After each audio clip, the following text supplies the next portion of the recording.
ಕಾಯ್ತಾ ಇದೆ. ಬ್ಯಾಗ್ ನಡೀರಿ.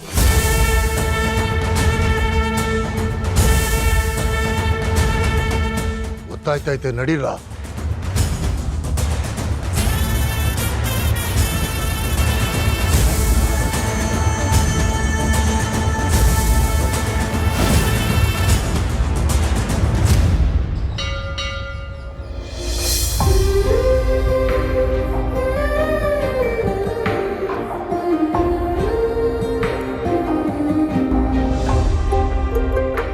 ದೇವ್ರೆ, ಯಾಕಪ್ಪ ನನ್ನ ಜೀವನ ಬಿಡ್ಸಕ್ಕಾಗ್ದಿರೋ ಕಗ್ಗಂಟ್ ಮಾಡಿಟ್ಟಿದ್ಯಾ? ಒಂದ್ ಗಂಟು ಬಿಡ್ಸಿದ್ರೆ ಇನ್ನೊಂದು ಗಂಟು ಕೊಡ್ತೀಯಾ, ಅದನ್ನ ಬಿಡಿಸಿ ವಸಿ ನೆಮ್ಮದಿ ತಕೊಳ್ಳೋಣ ಅಂದ್ರೆ ಇನ್ನೊಂದು ಗಂಟು ಬಿಗಿತ್ಯಾ. ಒಟ್ಟಲ್ಲಿ 3 ಗಂಟೆಲಿ ನನ್ನ ಸಿಕ್ಸಿ ಪರೀಕ್ಷೆ ತಗೊಳ್ಳೋದ್ರಲ್ಲಿ ನಿಂಗೆ ಏನು ಖುಷಿ ಸಿಗ್ತೈತಿ ಹೇಳು? ನೀವು ದೇವ್ರಲ್ವೇ? ಹಂಗಿದ್ರೆ ವಸಿ ನನ್ನ ಜೊತೆ ಮಾತಾಡಿ ನಾನೊಂದು ವಿಷಯ ಹೇಳ್ಬೇಕು. ನೋಡಪ್ಪ ದೇವ್ರೆ, ನನ್ನ ಗಂಡಂಗೆ 100 ವರ್ಷ ಆಯಸ್ಕೊಟ್ಟು ಅವ್ರಿಗೇನು ಕಷ್ಟ ಬರ್ದಿರೋ ಕಾಪಾಡಪ್ಪ. ಈ ಜನ್ಮಕ್ಕೆ ಮಾತ್ರ 3 ಗಂಟೆಗೆ ಅವ್ರು ನನ್ನ ಗಂಡ ಆದವ್ರಲ್ಲ, 7 ಜನ್ಮಕ್ಕೂ ನಾನೇ ಅವ್ರ ಹೆಂಡತಿ ಅಂತ ಒಪ್ಪಂದ ಆಗೈತೆ. ಮೊದಲನೇ ಜನ್ಮದಾಗೆ ನಾನು ಅವ್ರನ್ನ ನೋಡೋದಕ್ಕೆ, 2ನೇ ಜನ್ಮದಾಗೆ ಅವ್ರು ನನ್ನ ನೋಡೋದಕ್ಕೆ, 3ನೇದು ನಾವಿಬ್ರು ಒಬ್ರನ್ನೊಬ್ರನ್ನ ಅರ್ಥ ಮಾಡ್ಕೊಳ್ಳೋದಕ್ಕೆ, 4ನೇದು ನಾವಿಬ್ರು ಪ್ರೀತಿಯಲ್ಲಿ ಬೀಳೋದಕ್ಕೆ, 5ನೇದು ಆ ಪ್ರೀತಿಯಲ್ಲಿ ಬಿದ್ದು ಈಜಾಡೋದಕ್ಕೆ, ಹಂಗೆ 6ನೇದು ನಾವು ಎಷ್ಟೇ ಜಗಳ ಆಡಿದ್ರು ಅದನ್ನ ಪ್ರೀತಿಯಲ್ಲಿ ಮರ್ಸೋದಕ್ಕೆ, ಮತ್ತೆ 7ನೇದು ಮುಂದೆ ಇನ್ನೆಷ್ಟು ಜನ್ಮ ಎದ್ದು ಬಂದು ನಾವು ಜೊತೆಲಿ ಬಾಳ್ಬೇಕಂತ ನಿರ್ಧಾರ ಮಾಡೋದಕ್ಕೆ. ಈ ಲೆಕ್ಕ ಹೆಂಗ್ ಹಾಕಿದ್ರು ನಂಗೆ 7 ಜನ್ಮನ ಸಾಕಾಗೋಕ್ಕಿಲ್ಲ. ನಾನು ಇಂಥವ ಎಲ್ಲ ಹೇಳ್ಕೊಂತೀವ್ನಿ.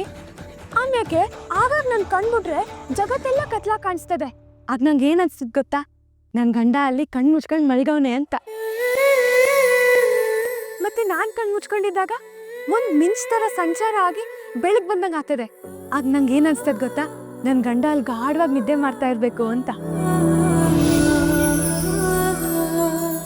ಈ ಪ್ರಕೃತಿಗೆ ಸೂರ್ಯ ಚಂದ್ರ ಹೇಗೋ ನನ್ ಮನ್ಸಿನ ಖುಷಿಗೆ ನನ್ ಗಂಡನೂ ಹಂಗೆಯ. ಅವ್ರಿದ್ರೆ ಮಾತ್ರ ನನ್ನ ಅಸ್ತಿತ್ವ.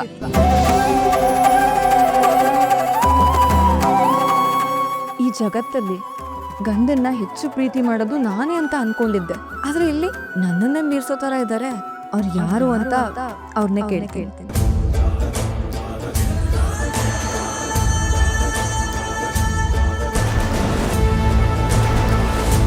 ಹಾಯ್.